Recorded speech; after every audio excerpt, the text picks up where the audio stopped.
You may remember last October when Jonathan Platt came on the show to tell me and Amanda about his landmark victory against his local council after he was fined for taking his daughter on holiday during term time. At the end of the interview, John was still defiant. But I wasn't aware of any legislation that allowed the local authority to criminalise parents who just want to take their kids on holiday.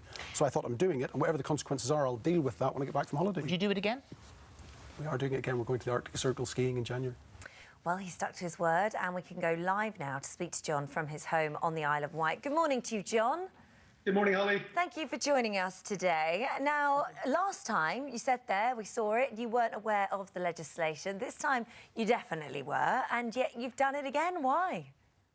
Well, because I was proved right. There wasn't any legislation. The legislation simply says that your children must attend school regularly. Mine did. The Isle of Wight magistrates threw out the case that was brought against me, and although I totally accept it's not ideal, I decided that there was an opportunity to take the kids skiing up inside the Arctic Circle in January, and we went.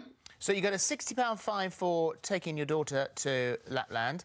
It's £120 if it's not paid within 3 weeks. Are you going to pay it? No. So you're going to pursue it all the way through the courts again? Well, Phillip, I don't know if you know, but since we spoke, the Isle of Wight Council announced their intention to appeal this to the High Court.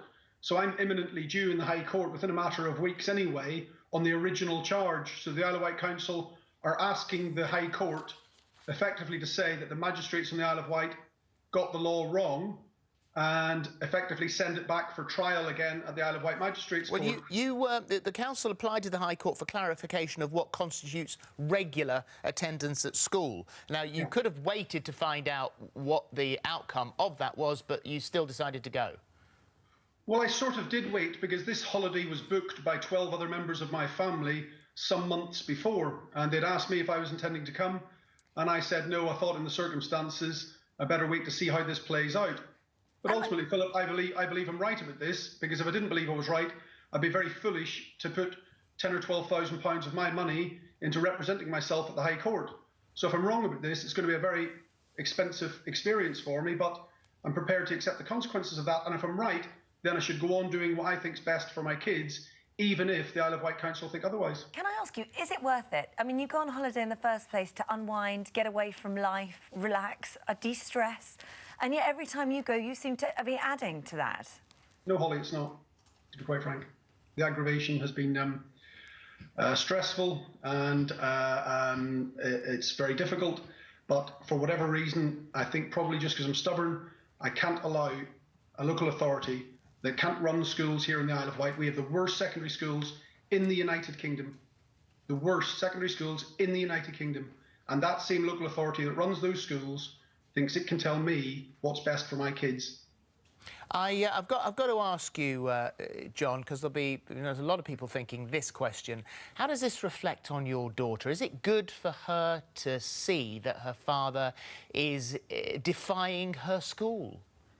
Well, not defying the school. You see, this is the common misconception. You see, first of all, what she sees is her dad was right about the law, that if she attends school regularly and does well at school, I can take her on holiday. But if she doesn't attend school regularly and she doesn't do well at school, I can't justify taking her on holiday. So first of all, it motivates her, and she understands the implications for us being able to go on holiday in term time occasionally. So it works very well. But really importantly, 2 years ago, the school had absolute discretion at the head teacher, for the head teacher to decide if she wanted to award, he or she wanted to award up to 10 days holiday in term time. Michael Gove took that discretion away when he was Education Secretary, and since that decision, that guideline, that diktat that came down from central government to local authorities, it has caused this massive problem. Is it a massive problem, though? Because isn't it going to be a greater problem if all parents do this? Is it going to be a massive free-for-all if we all just take our children out willy-nilly at all different times in term time? Teachers won't be able to structure lessons or projects or exams properly. Do you not think that that would cause a huge problem? No, I don't think this fining system is deterring anybody. I think the figures, I can't remember off the top of my head, I think 16,000 families were fined last year. People are just factoring it into the cost of the holiday. They're just saying, if I go on this date, I save 2,000 quid and I'll pay a 60 quid or 120 quid fine. It's a no-brainer. People are doing what they want because, apart from anything, the Department for Education's own research shows that absence from school for family holidays improves educational outcomes. You know, these aren't my figures. I didn't make this up. This is the Department for Education's own research. You know, if children are missing school because of illness or exclusion or a bunch of other reasons, then their educational outcomes are seriously damaged.